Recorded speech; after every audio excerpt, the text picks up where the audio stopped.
So let's quickly get some word from the Freedom Front Plus. Peter De Necker, always here and available to speak to us. Peter, I know it's been down for a while, but you've been chatting and nothing untoward, because as always, people think, oh, what's going on? Morning, Leanne.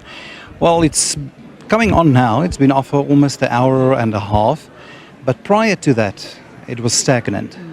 We saw very little results coming through. So we trust that now that it's coming back on, that a large percentage of the votes that's still outstanding will actually be coming on. Yeah. Certainly hope so, because we want to see some movement here behind us. We really do. I want to know how you're feeling at this time. I mean, a lot of predictions are coming through. I've got a prediction, and this is a prediction from the CSIR in terms of your seats in the National Assembly. They're seeing that there's a possibility you may get 6 seats. How are you feeling about that? Well, obviously, we worked towards gaining more seats. In 2019, we had 4 seats. We saw a tremendous growth, ending up with 10 seats in the National Assembly and 2 in the National Council of Provinces. It would obviously be disappointing to fall back to 6 seats.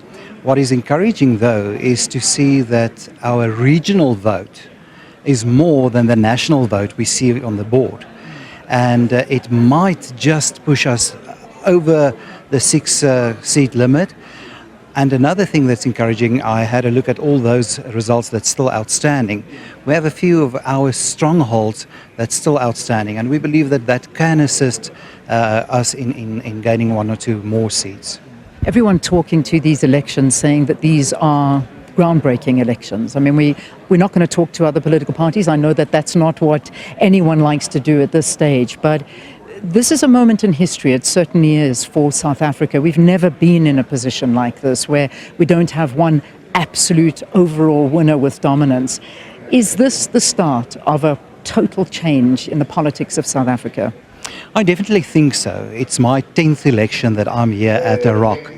And to see the changes, to see how our democracy is growing, and also the multi-party democracy, the possibility of now having a coalition government in Gauteng. I did a quick calculation. It seems as if the multi-party charter, those parties will definitely have enough votes to have a government in Gauteng, a new government in Gauteng. I realize that some of the predictions are saying, yes, it is possible. So that's definitely a new a dispensation we are moving into in South Africa. It is certainly making for interesting viewing as a average normal South African, and also from the media watching this. Good luck. Thank you. Thank you so much for talking to us. Thank you, Leanne, and all of the best to you and your team.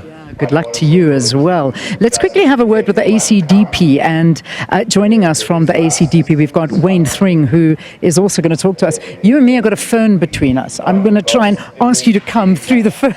I'm sorry, Wayne, there's pot plants in the way. Yeah, not a problem. How are you doing as the ACDP? Well, I think that we are still optimistic. We just got obviously over 50% of the results that are in. We have been consistently polling at about 0. Wayne, may I pause you for a sec? We're just getting an update from the IEC as to what's actually gone wrong. Let's quickly take this live. I'll come back to the conversation. But for now, we should be back online in another 30 minutes or so. We do apologize for the absence of data. Thank you. All right, there we go. So the IEC telling us they should be up in the next half an hour. So we'll have to wait, and hopefully when at 9 o'clock the results start coming in, we'll be able to see where we're at. So that was just a quick message from the IEC. Wayne, sorry for interrupting you. Talk to us. How are you feeling at this point? Like I said, the ACDP is still upbeat. We've been kind of polling at around 0.6465%. 2019, we achieved just over 0.8%. We still have some of our bigger support bases to come in, which is your metros, where we normally get about 25 to 30% of the support for the ACDP coming from our metros. So those results are still to trickle in, and so we are optimistic that we would begin to see the numbers going in an upward direction for the ACDP. I'm going back to the podium. Let's just listen in again. Let's put it like this. When we went offline an hour 30 minutes ago, we were at 54%, completed results. For us who are managing the process, who have the access, we are now at 58% of the results. So you could actually work the progression yourselves from all the access that you have with your APN. So there shouldn't be worries. Now, any conspiracy, let's always remember that we are a hard copy election environment. This is tallying, which means we are collecting all the hard copies and making a total. So anyone can reconcile to any individual voting station to confirm that what we've captured is correct. Lastly, at all our capturing offices in municipalities, we have party liaison committee who are observing the capturing of the results. So they know what came from the station, they know what is captured. So it's always there, there's always a check.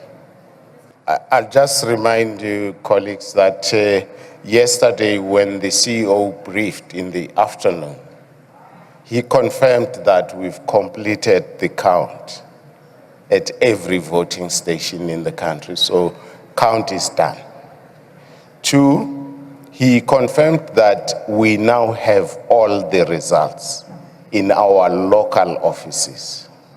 And that result has a copy at each voting station.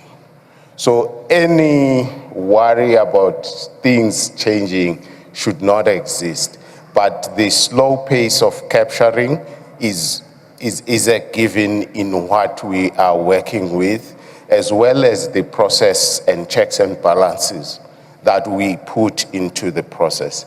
And if this morning we're starting at about 58%, it's looking good in terms of what we project by the end of the day today.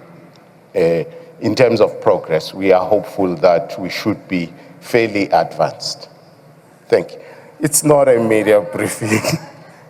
All right, the media jumping in as much as they can, getting questions, and rightfully so, asking what went wrong, why is everything down? But anyway, the IEC coming in and explaining that it really is a system fault, and that when we last saw, it was at 51.9%, that was what we last saw, then at 54% when it was about to update, the system went down, but as we just heard now, they are at 58% of the votes counted, so we will hopefully start getting those numbers to you shortly as the IEC gets the system back up and running. Let me just close it up with the ACDP. So a little bit more of your reassurance there. But for some reason, I don't think political parties need that reassurance. I think you guys know what's going on. It's more South Africans that are not here that need the reassurance that everything is okay and nothing untoward.